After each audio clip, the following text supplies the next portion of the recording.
It's time for another project. Today I'm scratch building a sci-fi living module which will be part of a bigger diorama later. And the story ties in with a short story I created a while ago, but more about that at the end of this video. I'll stop talking for now and start building.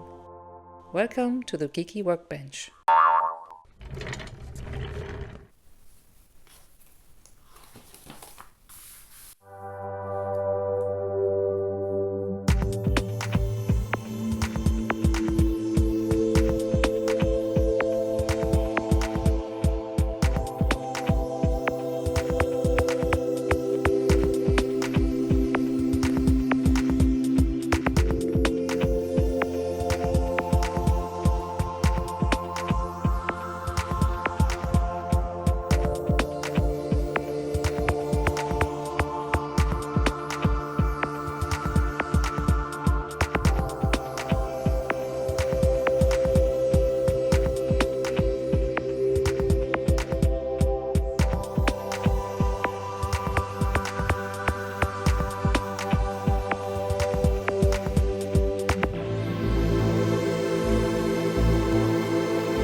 Before we get to the final results, let me say thank you for watching this video, and especially if you also liked and subscribed and even left a comment. Now to the story behind this build. The crew of Galaxy Cargo landed on a strange and uninhabited planet called X1M2. They were accompanied by a small cargo robot on their mission when they had an accident. If you want to know what happened so far, check out part 1 and 2 of the short story here. The planet wasn't as deserted as they thought, and that's where this module comes into the picture. Who lives on this planet, and why does everybody say it's uninhabited? That will be answered in the next video, where I build the diorama for this living module. You better subscribe so you don't miss it.